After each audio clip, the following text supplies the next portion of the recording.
Hello. Surprised myself there.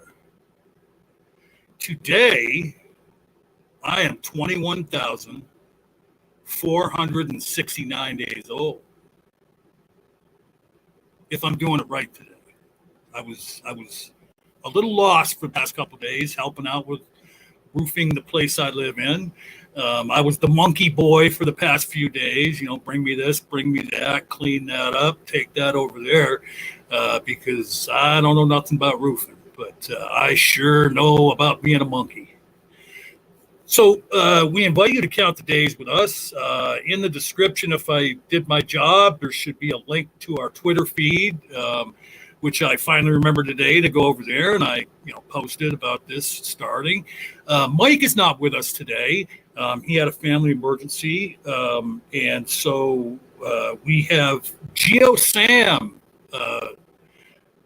filling in for Mike as our co-host today with Scott. And Geo Sam is responsible for the artwork that you see around, like the artwork you saw there on the starting soon screen, the artwork for the Moments in Dunsery.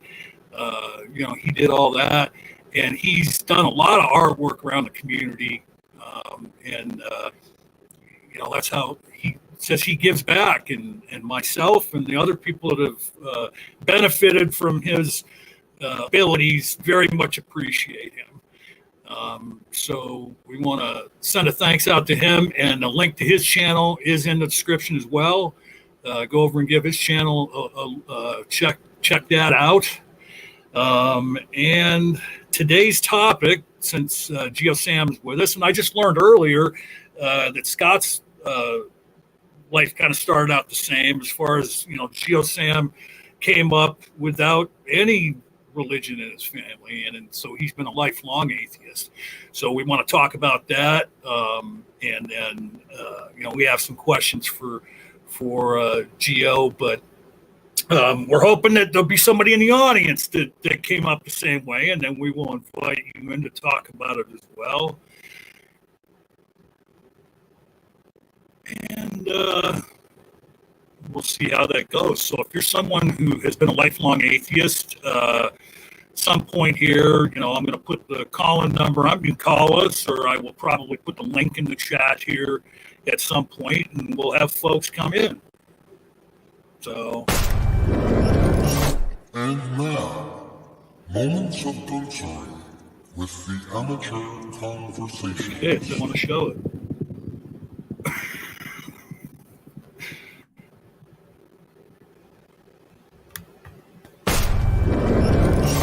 And now, Moments of Dunsery with the Amateur Conversationalist. I don't know what you guys are seeing, but I won't play this. It's my fault, I'm sure.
Hello. Yeah, once again, the highest production values on YouTube, right here at Counting the Days. And I'm going to bring the fellas in since I had so much dead air there for a few minutes. I tried to tell you that you were muted if you were talking, but then I was in the backstage, so you probably didn't hear me anyway. Well, right. And then the thing is that my screen was locked up. I couldn't make it do anything. I was trying to bring one of you guys on just to have, somebody on it. And then finally I'm like, well, I got to back out and come back in. So because I was going to do my moments in duncery and just wouldn't let me play did you guys see the intro thing at all? Twice when you the first time I guess you thought it didn't work, and then we saw the second time too. Oh, and on my end it wasn't showing it at all. It was just locking me up and not letting me see anything. So that the interwebs for you. It was right playing. Well, yeah, well, and it's not just I need a better computer. I have another desktop in the other room there that I've been meaning to fire up and see if that's any better. I've also been looking I did at one point order, because I had to have a special cord to hook this laptop right to the internet because the ends were different. And it's somewhere here in this apartment. I don't know where, but you know how those with comes to electrical cords, you end up with drawers and boxes full of them, and they're all tangled together. Yep. So at some point I might find that, but my apologies again. And as we said, today we want to talk about people that came up without any religion. And one of which is Geo here. And then Scott let us know that, like the first part of my life, there wasn't no religion around either. And then he got sucked into it. He told us a little story earlier. But at any rate, welcome, Geo. Thank you so much for coming and filling in for Mike today. Well, thanks. Thanks for having me. Thanks for inviting me and asking me to come on. I rarely get invitations to join streams. So there you are out there, all you YouTube content creators, start inviting Geo Sam. The thing is, I really don't have much to say. That's really part of it. Never stopped anybody. So yeah, well, you're right about that. Not a problem on YouTube. Yeah. Well, and then I would also disagree with you a little bit. Your way of saying shit in the community is your artwork, and you do a great job on that. Like amazed at and how fast you do it too. It's like I shoot Geo an email, hey, I'm thinking about this and this, and then like by the end of the day or the next day, it's there. So it's awesome. I'm curious, Geo Sam, do you have like a collection of graphic artwork that you just kind of keep sitting around that you've just done that you admire, or that makes you feel a certain way? Well, everyone I do work for, I have a folder, and I keep all the work that I've done for others in these folders. So yeah, I do have a collection. Everything that I do, I keep, and I have a network attached storage device that I keep everything on. So I have everything. Do you have artwork for the sake of art? Yeah, I have artwork. I'm there's an artist website called Deviant Art. I've been on that. I post just regular artwork that I've done over the years, and I could sell it there as well. So it's these days you're going to have to show us some of your art and tell us what it means to you. Well, if you just type in Geo Sam images into Google Images, Geo Sam, okay, all my images will come up. If you just type GeoSammy, they should come up. I can even try that myself. SAMMY. See, Geo Sammy. If you type in Geo Sammy into Google Images, all my images will pop up. You'll see them all. Is it all one word? Geo Sammy, Sammy? Yeah, GeoSammy into Google Images, and you'll see Oh, a there we whole go. bunch. You'll Yeah, see a because whole bunch. I did it as two separate words, and this very attractive black lady showed up and very gorgeous, but it said Sammy something different. Well, this is the search results here, right? And Yeah. like this one here is one of my works here. And Hold on this a is second. actually I'm gonna make you full. Hold on a second. I'm gonna make you full screen. Where the hell do I- this is actually the website I was talking about that has all the artwork. Okay. So this is all my artwork. This is Geo Sammy at DeviantArt.com. DeviantArt. Okay. Yeah, this is all my work. I have a whole bunch of galleries here, like featured galleries. All right, and then so you've got that link, then Scott. You know what it is, so we'll have to get that in the description too. Yeah. Let me put it out in the side chat. Let me put the link out in the side chat too, so that everybody will know where to go. It's some really, really interesting stuff. Boy, what is that there? I like that image. Is that That's a fire surfer. Oh, a fire surfer? That's Yeah. cool as shit. That reminds me of a PlayStation game that I was into for a while back at the original PlayStation, and it was about some dude that lived in New Orleans, and he like could go to the underworld, and he was like swimming around in lakes of fire and surfing fire. I imagine too, like that. Yeah, I've been doing artwork for quite some time. I'm gonna go back to regular screen. Yeah, go ahead. All right, I'll put you back. Let's see here. Just wanted to show that. That's the artist website, DeviantArt. So I've been doing that for quite a while. Been doing graphics since I can't remember when. But yeah. Any other questions? Well, yeah, I mean, hey, feel free to keep. Says I invite him every Thursday. Scott Duke, do you know who I'm talking about? Delicious Danish. Delicious Danish. Oh, they just subscribed too. Thank you, Delicious. Oh Danish. yeah, I'm on every Thursday. I'm a co-host with Delicious Danish and Amiga Nuts and Microraptor, and there's another one, Brainless. That's his name, we I had put this up earlier and was going to ask you about it, Geo. And then it's okay. So what does he mean? It says at the TMI show we call those Geo Sam's tasteful nudes. I really don't know what Microraptor is talking about. I really don't know. I don't know. So. By the way, as an aside, at 8:50 a.m., Mike, or Speed as we like to call him, did a side chat and said, "You guys are lazy." So yeah, I saw that. Yeah, he was here for just a second, and I'm sure he's here in spirit. So, oh.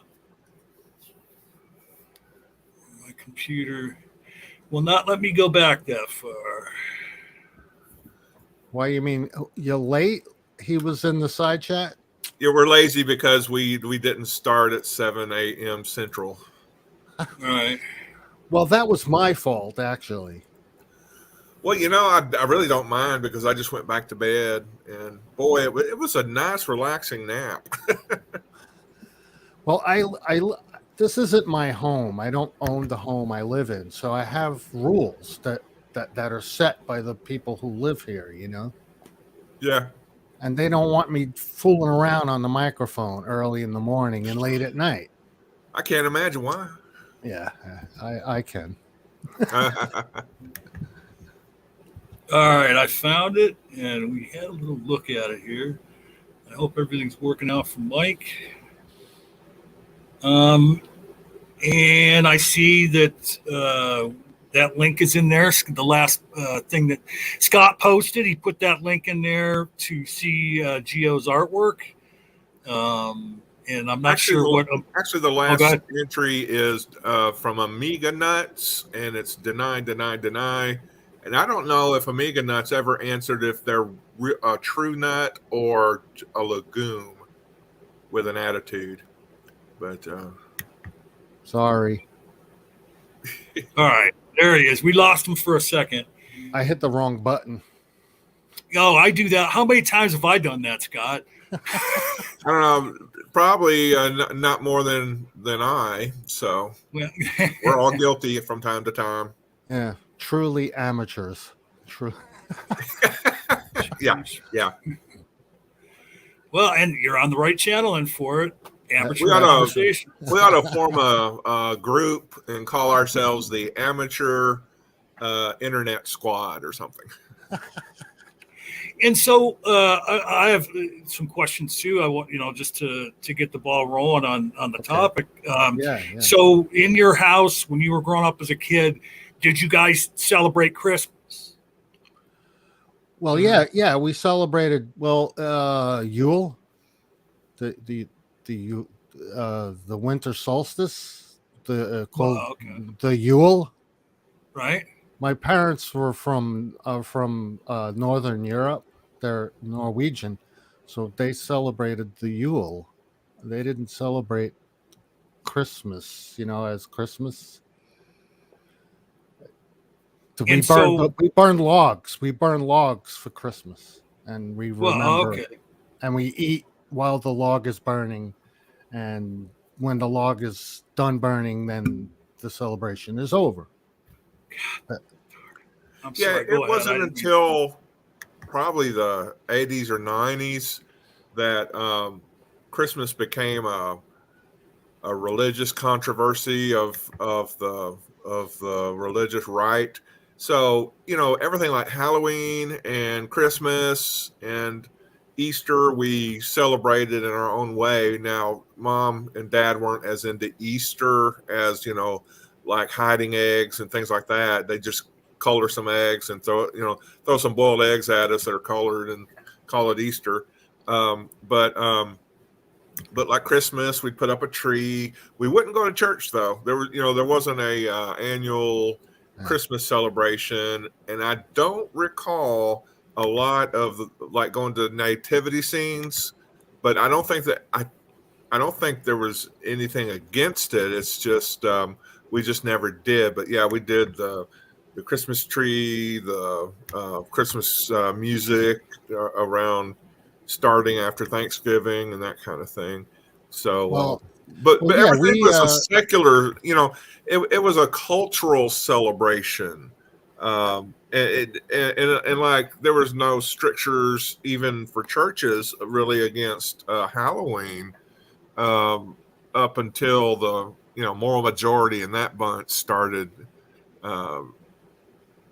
coming into prominence. So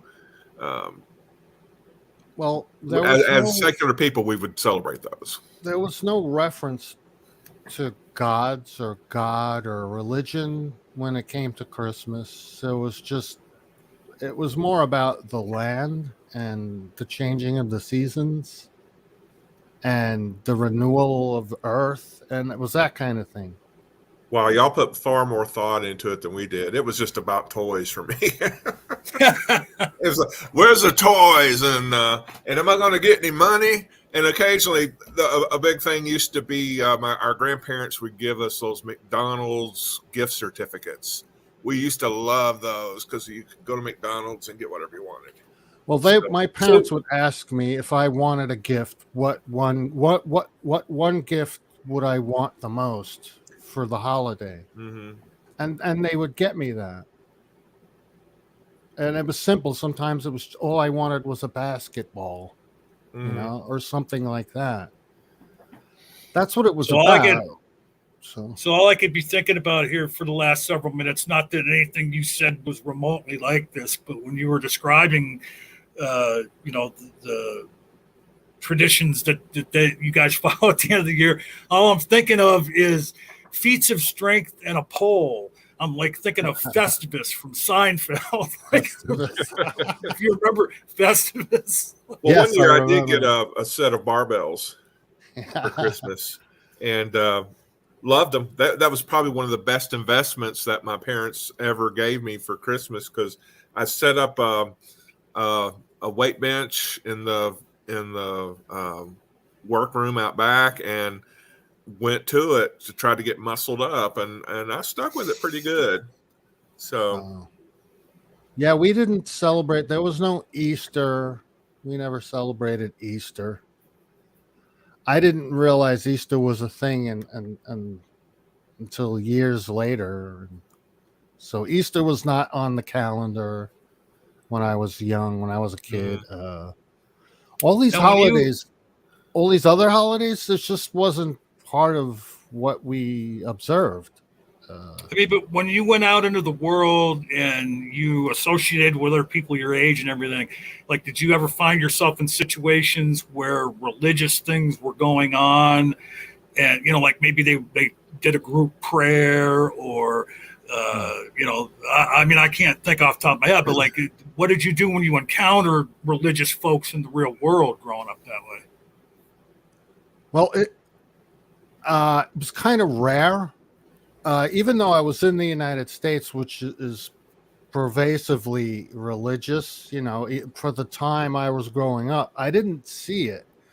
But I remember going, eating a meal at a friend's house, and they're all sitting there, and they start the meal, and they sit and they start praying, and I'm sitting there like watching. I know this goes on, but I don't do it in my house. We don't do that. So I had to sit there, and I sat and watched the whole thing.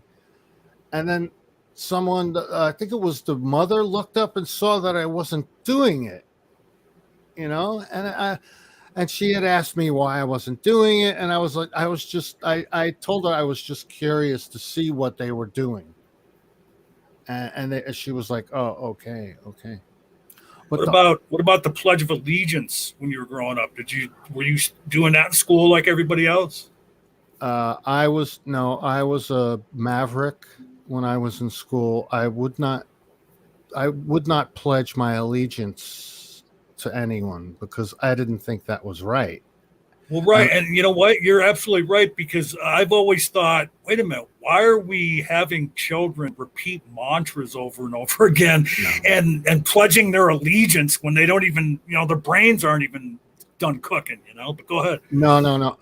I made it a point as a kid not to get involved in that.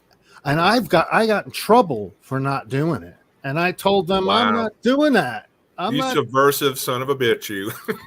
I sat down. They said everyone stand up, not me. I didn't stand up, Cool. and I got in trouble for it.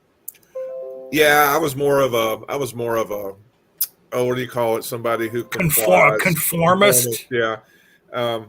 We would. Yeah, that's the way I was too. Yeah. Yeah, I had no trouble, with the Pledge of Allegiance, because I just thought it was cool. I could remember it. I was forced to do it. It was something I didn't want to do in the first place. As far as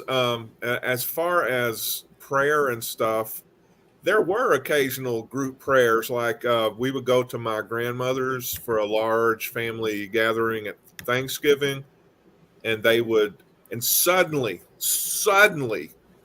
they would pick the most deep-voiced male in the family, and they would say a prayer in this weirdest language. There were these and thous and thines. Nobody ever talked that way, but they would, our dear Heavenly Father, we thank thee for thy blessings and receive this food, blah, blah, blah, and they were speaking King James English, and I didn't know King James English. And I thought, what the hell is he saying? But yeah. We would have prayer like that at gatherings. And for some reason, somewhere along the lines, somebody taught me to say God is good, God is great, thank you for the food we eat, because occasionally I would be called upon to pray, around a meal, and that's kind of was my go-to. So somewhere somebody prepared me for your standard kids cultural prayer. And I remember my grandparents had reached a certain age and prayed that prayer around our dinner table when we were visiting my grandparents for like 2 weeks while my mom and dad went off and had their own vacation. And they would shame me because I didn't know a more grown-up prayer, because Vicky Edwards down the street was our age and could say a much better prayer with the these and thines in it. And I thought, first I kept going, well, fuck that.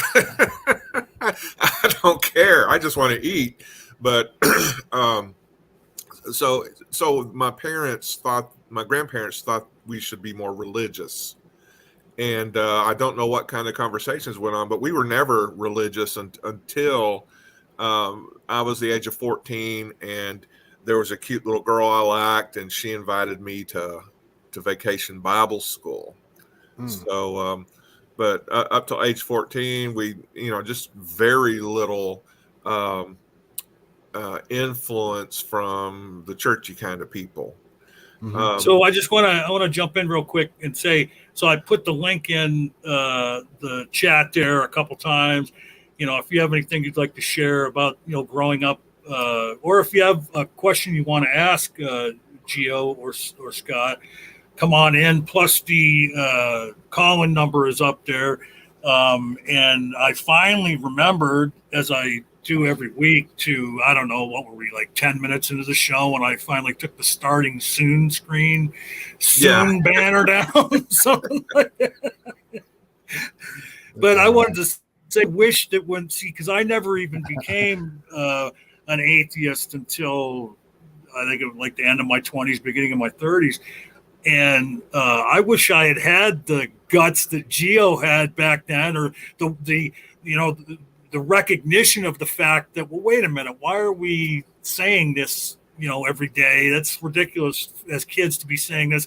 And why are we saying, one nation under God? I didn't know anything about any of that shit. It wasn't until later I realized that the under God, well, in some KCA Randy said it in the chat, under God was added like in the 50s.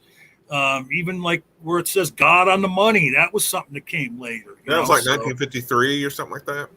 Yeah, and it's so it's just I wish that I had been aware enough back then to do what you did, Geo, and say, no, fuck that. I'm not saying that.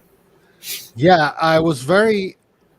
I didn't want to be forced to do something I didn't want to do, and that was really the crux of it. And that's what it stemmed from. I really had no clue what it was, what the Pledge of Allegiance was, or what the words meant. I just didn't want to be forced to do something that I didn't want to participate in. That's basically it, really. Well, now they're a bunch of Republican nuts are trying to come up with some sort of pledge about God and America and shit like that. Beyond the Pledge of Allegiance. So it just happens from time to time when people are afraid that we're losing our identity, or they want us to take on an identity as a fascist country like is developing.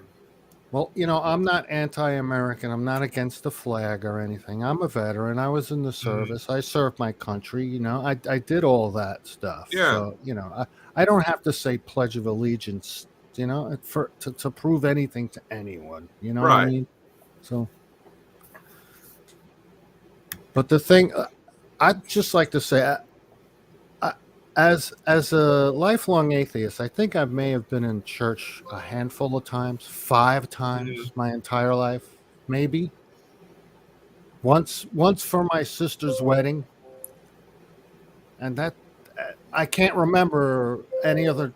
I can't remember the times I've been in church, and then I look back at people who were religious, and they're going to church like every weekend, 4 or 5 times a day. It's like, and don't forget Wednesdays. And Wednesdays. And then there would be church revival meetings. I don't know if you encountered those ever, but No. but people So would you guys, always you be can't inviting even. us to revival. You guys can't even count the number of times you've been in church. Can you?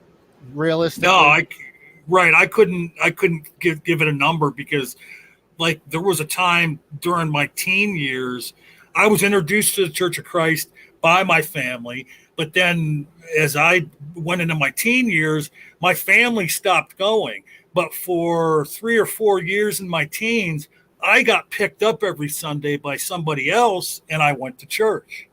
And, it was just something I did. I mean, I grew up with it. It's just like, it's like I've heard atheists say before. Isn't it funny how most people end up joining a religion that their parents are in or the one that's predominant in the area they live in, so Yeah. It's just what I had done. And when they stopped going, I wanted to keep going, so. It becomes almost like compulsory, like you're just doing it because that's what you do, It's Yep. without much thought. So. Well, and when we were all going as a family too, there was a couple times where when the preacher was doing something else or out of town or he might have been sick, my father would go up to the pulpit and he gave a few sermons, and I'm sure that had an effect on me, seeing my dad preaching from the pulpit, and then it wasn't until later in life that I started questioning it. And it wasn't that once I got out of my teens, I was just, a partying 20-something guy, and I wasn't going to church or anything like that, but still was influenced by it. But then, like I said, late in my 20s or in my 30s, I had met somebody that was an atheist, and then I started thinking about it, and there was no going back after I started questioning it in my head. It's like, wait a minute, yeah, this doesn't make sense now that I'm really thinking about it. And then I finally went and read some of the shit in the Bible, and that was the end right there when I saw the drowning everybody, and about killing people that committed adultery, and it's just insanity. And then you guys probably remember the Non Sequitur show, okay? And Steve McRae and Kyle, I remember the story he always told about where he started to go down the atheist pathway. Is he was a very big Christian, and he had somebody tell him, well, it says in the Bible that slavery's okay, right? And he wouldn't believe it. And then finally they're like, yes, there's a whole, big thing about slavery in there. And then so he finally went and looked it up himself and read that. And that was the beginning of the end for him. Like, oh, wait a minute. Like I was telling everybody, no, there's no way that it says slavery's okay in the Bible. But then when he finally saw it, that was it. He had to be an atheist. Well, I see so many people who are in religion struggle with their own beliefs, and I don't understand why they would want to be part of that. I really don't get it. I never talked about religion when I was young. I never went up to somebody and said, "Hey, do you believe? What do you believe?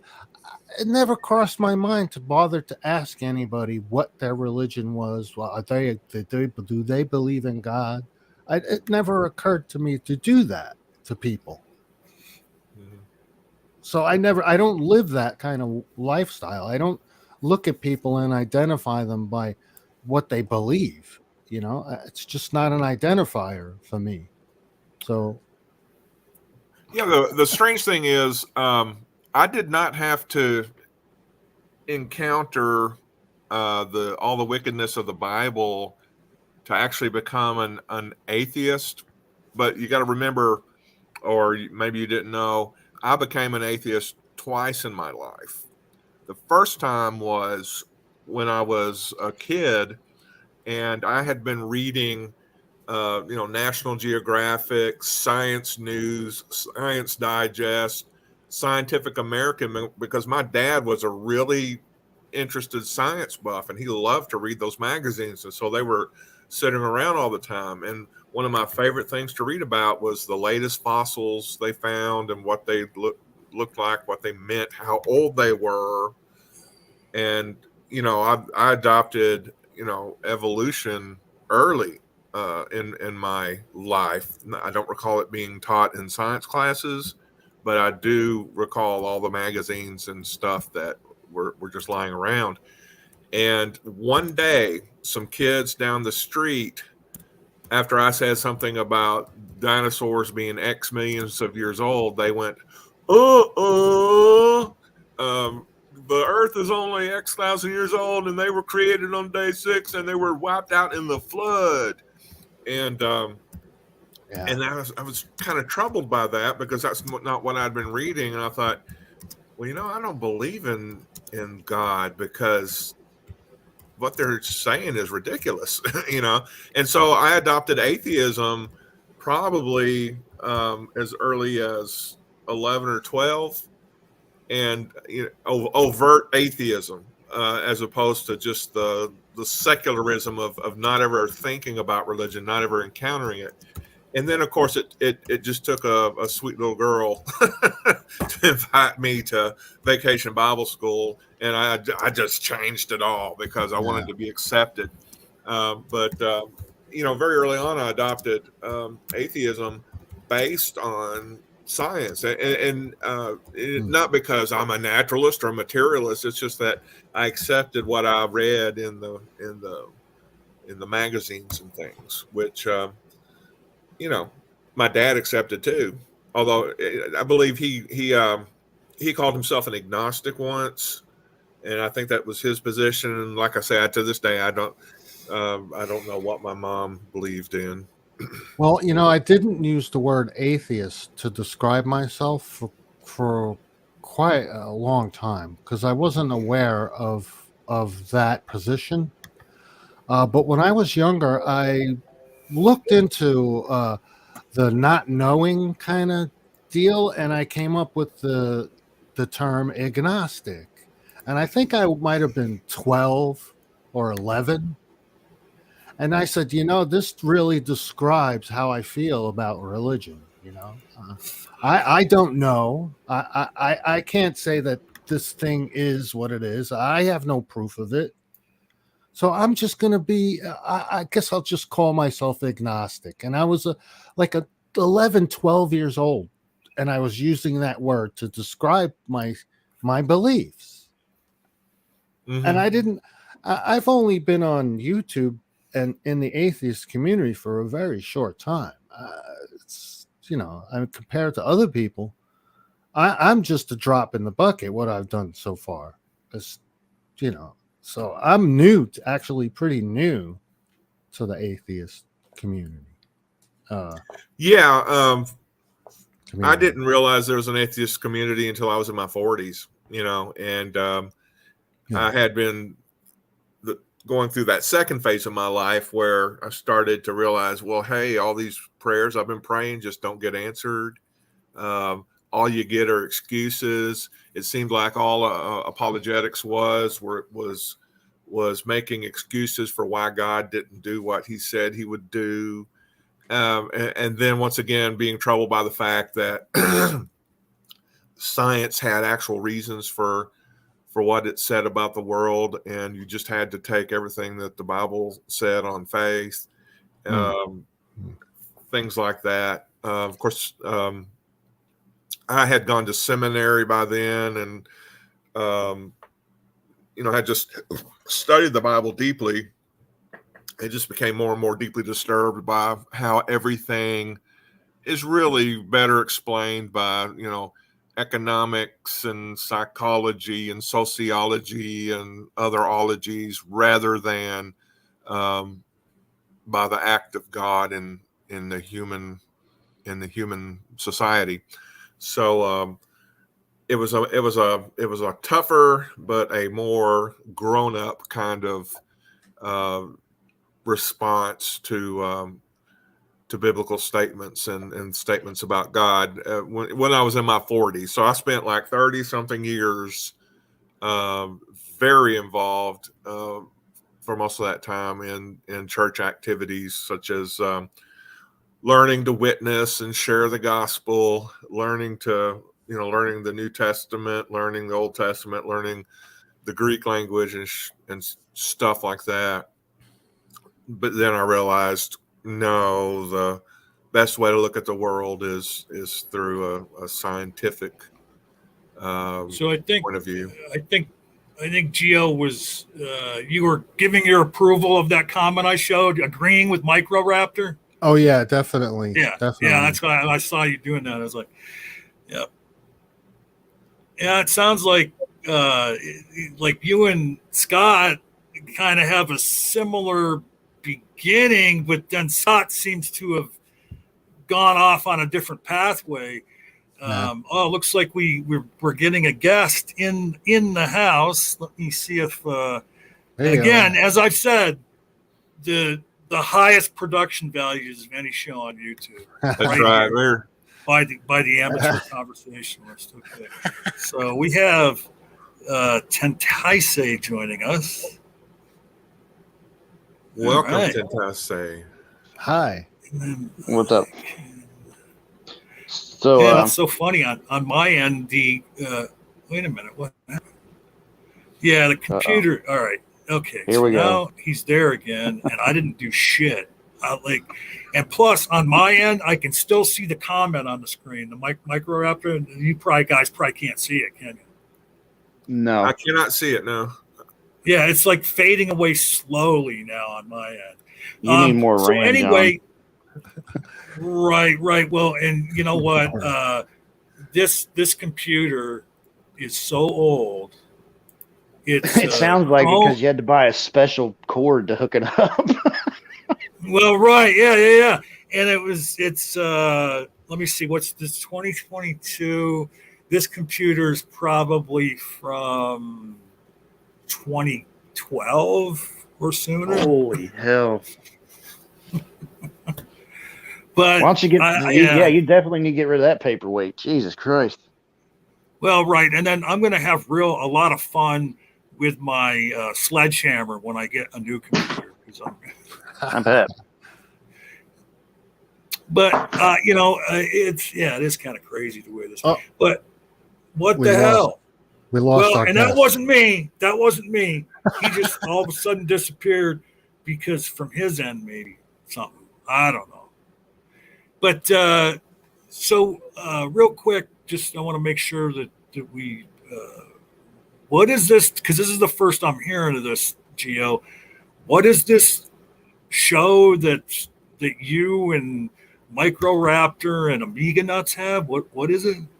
Yeah, well, it's called Delicious Danish. It's run by Delicious Danish, who's in the side chat. It's her channel. We're just guest hosts, And generally, Danishes are delicious. Oh yeah, without a doubt. Yeah, we do the show every Thursday. We do the show every Thursday, and we've been doing it for quite a while. Delicious Danish has been doing it for quite a while. We just talk about whatever we want to talk about. Sometimes we play games. Sometimes we have guests. Sometimes we have topics. Sometimes we don't have topics. We just try and have fun, That's all. Well, I mean, and we need to get a link to that and put it in our description here, along with because I've got a link to your channel, Geo, that I've been putting in every week, and then we'll put a link to that channel and that show too, definitely. And then, so Tentaise, what is it that brought you in? Did you have a question, or did you have something you wanted to share with us, or are you just coming in to hang out? Well, you guys were kind of talking about, religion in the household and stuff, and stuff that you like. Geo said he didn't really grow up with any real religion, really, and I kind of had the opposite. My mom was a Southern Baptist, and her family were Southern Baptist, and my dad was pretty much an Irish Catholic, non-practicing Irish Catholic. So I got like a view of two different sides of Christianity, really.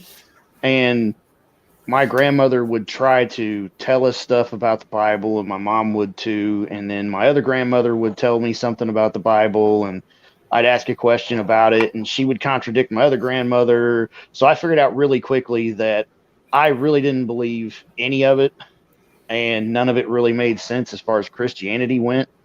I felt like when I was younger, there must be something to it somewhere because there's so many people that like believe in it, and so there's something to religion, but I just didn't understand what that something was, and I came to realize later on it was just people like being together and having a sense of community and people they feel like they can rely on and a shared belief. Really, to me, that's what religion is really is, because none of it makes any fucking sense. But so I would like get exposure to Catholic mass and stuff on holidays. My dad would pile me and my brother and my sister in the car, and we would go to like Easter mass or Christmas mass with my grandparents and his mom and dad.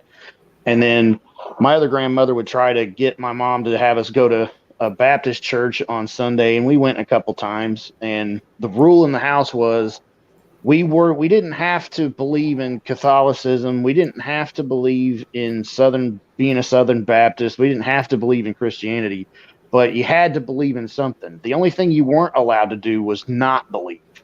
We weren't allowed to not believe anything, but we could pick anything we wanted to believe in, but we had to believe in something. Well, and I shared that comment when you put it up because I was so interested in the ending of that comment of that was the one thing you couldn't do was not believe. So like how did that play out? Like I don't for my understand. sister, it played out in she's 100% right wing Republican, Bible thumping. Gay people are bad. There's transgender people are bad. That kind of stuff, which is hilarious because I firmly believe in karma because I'm laughing a little bit because her son's bisexual. Her daughter's bisexual, and it drives her nuts. She's not so bad that she's like disowned them, but she definitely doesn't like it. So that's what it did to my sister. My brother, he kind of half-ass believes, but he's not really super into it. Well, just real quick, Yeah. what I meant was, and I probably wasn't very clear, is what I'm asking as far as when I say how'd that play out, like how did you know that you couldn't not believe? Like, did they say to you, you have to believe this, or did they admonish you if you showed doubt? Like, that's what I'm wondering. No, my mother would my mother primarily because my dad was at work all the time because I haven't said this before, but like my dad's illiterate. He can't read. He grew up in the era where he had dyslexia and he went to a Catholic school. So all they did was basically beat the shit out of him and tell him he was lazy and passed him anyway. So Right. he absolutely cannot read past a fifth grade level. He's gotten a bit better at it as he's gotten older. I've helped him learn to read some stuff. He reads the newspaper. He knows enough to read the newspaper, but his ability to read isn't very high. So he struggled keeping jobs and earning money for a long time when I was growing up. We grew up poor because there was 3 of us. So my mother was primarily the one that was home with us all the time because there was 3 of us. She couldn't work, or that's the way her and my dad worked it out, is she didn't work. She stayed at home and took care of us. So she absolutely told us, it's okay if you don't want to believe in baptism. It's okay if you don't want to believe in Catholicism, but you have to find some form of Christianity to believe in. I don't care which form it is, but you have to believe in something. Go pick it out. Yeah, so if just don't I start, think, that atheism is an option at all. That somehow atheism means indecency or perversion. And I don't think she understood what atheism was or knew what it was or any of that. She just knew that, like, my grandmother kind of had the same rules, that you had to believe. There's the Well- only thing you couldn't do was not believe, and Well- that came well, from right. like the Bible, you know. Well, and here's where I'm hung up on that, and maybe you guys will understand what I'm talking about. Maybe explain it to me. It's like, because I don't understand the whole concept of you can't dictate to somebody what they're going to believe, okay? Because you can't yourself really choose what you're going to believe. You arrive at your beliefs. You don't say, see, that's why, what the hell is that? What is that, Scott? Where they say believe, not Dante's, what the hell is that? The one where, they say believe because the option, if you don't believe, is that you're Pascal's gonna burn. wager. Pascal's wager. Yeah, So Pascal's wager. yeah, that's Sorry. always been so Sorry, ridiculous. I didn't help you. Yeah, no, that's okay. But that's always been so ridiculous to me, because how can you can't hedge your bets and your beliefs? Like, so if for someone to say you have to believe this just doesn't even compute in my head. I mean, There Well, have been that's- stages in history where people seem to look at belief as a political decision, because you hear about towns and cities converting to different religions, and essentially all that is accepting Catholic baptism or some form of Protestant baptism, and saying that you're going to follow their set of beliefs. Well, And that's not the same thing as an I'll just tell internal. you, it didn't work for me. The only thing their Yeah. exposure did to me was prove to me it was all bullshit. And I really, from like a young age, probably about 7 or 8, decided that it was all make believe bullshit, like Santa Claus. And I didn't believe. The only thing I believed in was I needed to make believe that I believed so I could just get to the point where it was time for me to get out of the house, or I was an adult, and then I could just tell them I don't believe any of that shit. Don't include me in that stuff. like a Amiga nuts just posted, fake it till you make it. Yeah, that's basically Yeah. what I did, because I knew if I didn't, that my mom and my grandmother would just be belligerent about, if I had done that, if I'd have come out and said, well, I don't believe this stuff, I don't believe in any of it, I think it's bullshit or it's fake, my grandmother So and my I- mom would I've have been piled trying- all of us into the car, and I would have forced my brother and sister to sit in a Baptist church listening to hymns all damn weekend and on Sunday for who knows how long, until I just relented and said, okay, I believe this. So I just did it from the get-go, being being the older child. I want to jump in real quick, because I believe it was me that did it, but I owe Microraptor an apology, because of course, you see someone's name on screen and can't see them. I think that's just older folks like me. You just default to the he thing. Still haven't, but at any rate, yes, Microraptor is a female, she and her. And I think I said he when I was referring to one of your comments or something. So my apologies on that. Yeah, Microraptor's female. Yeah. Anyway, So- growing up, there were no Bibles in the home. I had encyclopedias. I didn't have Bibles. There were no religious texts. There was no religious books. There was nothing telling me, hey, this is the thing. Yeah, we My had. parents- My parents never said, hey, Yeah. this is a thing. My relatives never said to me, hey, this God stuff is a thing. I was never told that this was a thing. At first, See, that's we very had, that's very very interesting to me, that you didn't even encounter it. Like, that blows my mind. But No. go ahead, we Scott. had Sorry. we had World Book Encyclopedia, and guess what? Every year they would send us a yearbook, and that had new cool shit in it, And I used to love that. Yeah. And then one year, Mom and Dad invested in Encyclopedia Britannica, which was the gold standard, at least to us, in encyclopedias, and they cost me quite a bit of trouble when later on I was really into Christianity, and I opened up the Encyclopedia Britannica to look at what it said about Christianity, and it was the scholarly consensus rather than what you hear at your Baptist church. And no, wait a minute, and there was the JEPD thing, and how at that time a lot of scholars believed that the Gospels were just a product of the church's belief rather than eyewitness statements about, they really didn't get into that. And so it really shook my faith and may have led eventually to my downfall. But, it would take 20 some odd years for that to happen. There was one religious book that I remember being in the home, and it was a cartoon children's book about the Bible, and it was about the flood story. But it was a cartoon book. It was a cute flood story. It was a cute cartoon book. That's how religion was represented in my home, as a cutesy, funny kind of satirical story. Gee whiz kind of thing, yeah. Yeah, it wasn't made out to be serious. It was made out to be kind of like just like fairy tales and along that line. Like I would put Rumpelstiltskin and the Bible on the same shelf.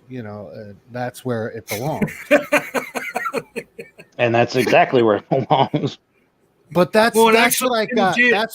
That's what I got from my parents, that this book belonged in that genre. And didn't Jesus do an impersonation of Rumpelstiltskin there for like 3 days? Yeah, he kind of did. Yeah. I didn't share it, but I'm just like, but Amiga Nuts, and of course, that just you guys are friends and do a show together, so I'm sure you josh around all the time, but I'm still trying to figure out why Amiga Nuts is saying Micro Raptor likes the word moist too. Well, that's a show. That's the thing from the show. Okay. Inside try. He's doing some inside baseball on us, huh? Yeah. Because that's the thing. He says moist on the show, and it's like it's his voice and the timbre of his voice and the way he says it, and it gets people excited. Right. Well, and then that's just like with the Who Line Is It Anyway show, where they would have to, like, they had a thing that they did where, like, they had to make everything they say sound like a double entendre or something dirty, and is this you can do that. Is this all on the Delicious Danish channel, or is it a separate show? No, he's making reference to what has happened on the Delicious Danish show. Okay. Okay. Yeah. So it's a Delicious Danish reference for the show. See, I like this comment too. I want to share this, and let's talk about this for a minute, because I'm kind of the same school here. Is that there's I don't think, like, I'm not like Mike identifies himself as an anti-theist, and he would, like, if religion went away, he would be a happy camper, but I don't ever want to get rid of religion, because I feel as if some of my fellow human beings on this planet, they need it. Okay. And I'm not saying the bad parts of it, but like some people, I've had Christians even tell me, when asked, well, what if it was proven tomorrow no God exists? And I've had more than one Christian say, well, there would be no reason for me to be good anymore, to be moral anymore. And like, well, wait a minute. So you'd go out and commit bad acts just because God didn't exist? And I've had, so I believe that there is people on this planet that I share the world with that they have to have religion, or they're going to be complete fucking assholes without it, so, but when it comes to like what Micro Raptor's saying here, the violent parts of it, here we are, like the story that you said about that book, Geo, the children's book you had. Okay, so here is supposedly the most powerful being in existence. He doesn't like the thing he made, so his only option is to horribly kill all of the people he made and start over again. Sorry, that's not omnipotence. Okay, if you made this thing and you want to change these things that you made, there's a bazillion other ways you can do it rather than drown a bunch of people. So that's just. So I don't understand. There is some things that religion gets right, but not because they are original at it. It's just that's part of religion. Like I have preached and I have had preached at me sermons on forgiveness, the value of patience, sharing, charity, actually giving to charity, as well as tithing. But not that tithing is the good. I'm saying that, like, yeah, you may tithe, but do you also give to charity? Do you give of yourself naturally out of compassion? And these are all great values. Now, it's sort of like you can have a car that is finely tuned and runs great, it's fuel efficient, or you can have a car that makes 7 or 8 different noises when you turn the engine. It bellows smoke and it goes down the road going boopity boopity boopity boop, boopity boopity boopity boop, and still get you there. Well, to me, religion is like the car that's all fucked up, but it still kind of gets you some places. It has some value to it, but there's a much, much better way to do it, and that's called humanism. That's called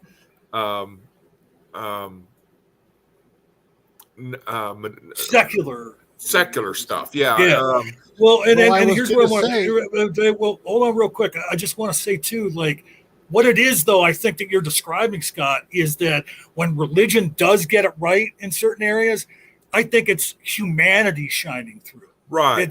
It's not that religion gets the credit for it. It's that despite the religious beliefs, humanity shone through and made these things happen, as far as the good morals, the good, all that kind of stuff. It's like when, if you're going to teach about forgiveness, fine. In church, you're going to say, forgive others so God will also forgive you, or forgive others so you don't go to hell. These things are not exclusive to religion. Right. Because I've got these things without religion. Yeah. It's like maybe forgive others so that there's not always conflict in the world. Forgive others so that you're not angry all the time. Forgive others because not only is it good for them because they don't have to face your rejection, maybe you won't be so angry and upset. And there is a thing kind of that I like to call karma. It's just that if you're a forgiving person and you put that out there, then other people are going to be more willing to give it to you when you have shortfalls, when you have things that you do wrong against other people. And that's good. That greases, that engine, that lubes that engine, so you're not right. and all that. So wait a minute, just don't say reasons to forgive. Just don't say moist. You said lube. Yeah, never say moist. It doesn't moist. It moistens. It moistens the engine. Geo, you were trying to comment there. Go ahead, Geo. Sorry. No, that's okay. Go ahead. What were you were trying to jump in there, Geo? I forgot what I was going to say. Right. I do that all the time too. That. No, that's okay. Real quick. It's like no, because you're going to make me forget what I was going to say. Go ahead, John. Do that. And I think I might have already. Yeah, go ahead, Tentai. Sorry, buddy. No, that's all right. Well, like, to me, once I got out of the muck of religion and I left it behind, was humanism is generally at the base of all religions, but then people want to control it and they control other people, so they just pile a bunch of shit on top of that, and a lot of times it just gets buried and lost unless you're you're really a humanist that to begin with, when you sort of enter religion, it kind of gets lost in the fray. But like the humanism part is there in just about every religion you look at, but it's just people pile dogma and iconography and all that stuff on top of it. And all right. I'm going to jump in here because I remember Go. what I was going to say is that, see, like I've said before on this channel and other channels I've been on, is that when it comes to moral frameworks, at the bottom of it all is selfishness. Okay, and then I was commenting on like what Scott was saying a few moments ago, is that it works out for everybody, but at the bottom of it, it's a selfish decision. It's good for you to make good moral decisions because that improves the environment you live in. You know, and like Scott was saying, like if you put forgiveness out there, well, then when you fuck up, the people around you will be more apt to forgive you, and that's good for the group. You know, and it's all well and good to live in America where they talk about rugged individualism and everything, which is also a good thing in doses. But it's the community. You know, everybody gave Hillary Clinton a lot of, you know, bullshit for it takes a village. But that's true. It takes a fucking village. Please, any human being, I invite you, pack your car and everything you need and go off into the woods and live by yourself and don't avail yourself of all that society has to offer. See how long you last. I know some people can live that way, but it really does take a community. But go ahead, guys. I'm sorry. No, I agree. I agree 100%. I think also John touched on something though, and like there are, like he was talking about how there are some people that need religion because they're going to go out and they are going to rape somebody or murder somebody or steal, and they're going to ignore whatever rules they were following if it comes out to be that someone can prove that like Christianity is false. They're just, well, I'll just go out and start raping and killing tomorrow. Well, one, that sort of says the moral fabric of your own self, that if you didn't have somebody that, if you didn't have an overlord, you'd just be a terrible human being. So you're just really telling me you're a fucking terrible human being, but you're not, as long as it's inside these boundaries. So society crumbled, you just be a terrible fucking human being. And chances are you're being a terrible human being anyway. Right, and you're hiding it by going to church. I like this. This is hilarious. You guys can probably see it before I can, but I mean, I clicked on it. She's a millennial, and yeah. I'll tell you right now, I can't live without the internet. I love that though. Well, you know, and it reminds me of having to go to the office. Well, it reminds me too of a wonderful line from an old Clint Eastwood movie, and they use the word man, but I'm saying man as in mankind, but you could always say men and women, but a man's got to know his limitations. Well, a woman micro-raptor is saying she knows her limitations. Like, wait a minute, live without society? What? I'm a millennial. Was that from Magnum Force, by the way? No, well, yeah, it was the one from where like everybody was corrupt and all the cops, like those rookie cops. That was Magnum. Yeah, Force. Okay. Yeah, cool. And then the guy that was in charge, I can't remember if it was chief of police, whoever it was, some actor that everybody would know. If I showed you a picture of him, oh yeah, I've seen it. Right, yep, that's who it was. And then he said that line to him because Hal Holbrook had said to Clint Eastwood, I've been on the job for this many years and I never pulled my weapon. And then that's when Clint Eastwood said, well, good man, he's got to know his limitations. Man's got to know his limitations. That's right. Fucking Clint. He's still kicking, still doing it. Yeah. Too bad. All right, so. But anyway. Yeah, well, now how about that thing where he talked to a chair? That was weird. Is he MAGA? Do you know if he's MAGA or is he just kind of like quit talking politics ever since Trump? I don't know. I don't pay attention to him anymore. Don't know. Yeah, Don't know. I don't, that's funny that you say that now that I'm thinking. I don't remember him saying anything when Trump was running and Trump was in office. Maybe he does have sense. Hmm. Although Well, because I really didn't like the Republican Party he did identify himself with, but He right, is and then Republican, but I don't think he's MAGA. Well, right, and the chair incident, that was when what's his name, the Mormon guy was running, right? yeah, I know who you're talking about. Ketchup guy, Ketchup Empire, or no, that was Kerry. Mitt Romney. Thank you. That's it. Yes, thank you so much. Younger brain than mine. Yeah. All right, so I think Yeah, what I'm we're only gonna do is 15,000 days old, John. yeah, that's right. Yeah, and then that brings up an interesting point. So, like I said, in the description, there's a link to the Twitter thing that we do. I was there today. Come over and tell us how many days old you are over there. And as we've been saying for the past few weeks, Mike is our big kahuna now. He's the most days old. Mike, who's not with us today, but we need a new big kahuna. Yeah, I'd really like to. 26,000 some odd old to every day. Yeah. And then so I'd love if anybody know anybody that's near 100. Yeah, we really need to take him down a notch. So please, anybody who's like 80 or 90, maybe 100, please pop in and tell us how old you are. Well, and then since Randy asked, I don't think he was here in the beginning.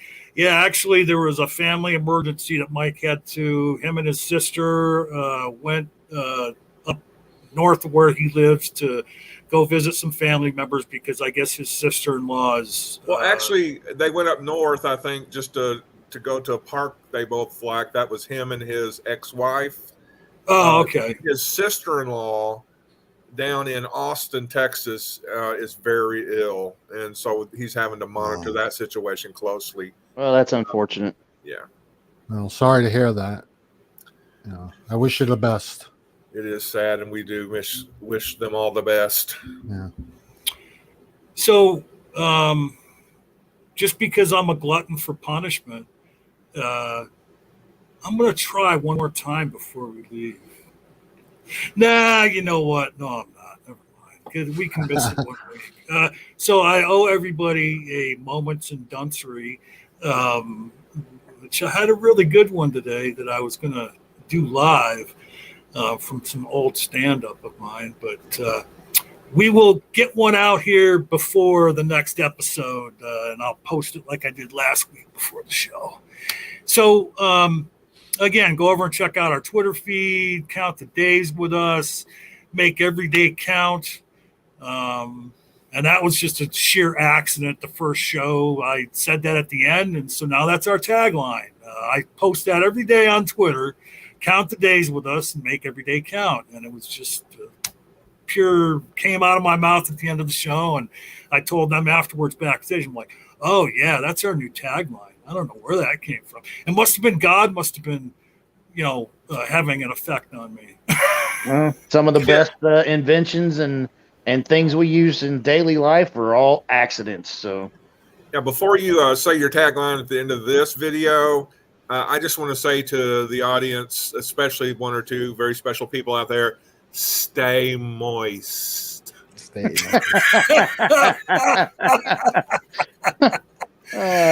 All right. Join us every Sunday on Counting the Days. We'll go back to our regular start time next week so we don't screw up Scott here and have him, going back to bed again. Yeah, that alarm is harsh on a Sunday morning, and to do it twice, woo.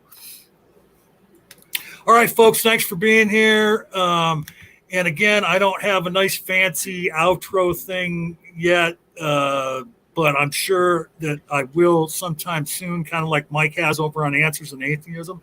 And I'm sure that Geo Sam will have something to do with making that when I figure out what it's going to be. So everybody have a good rest of your weekend, and thanks for being here. Count the days with us. Make every day count.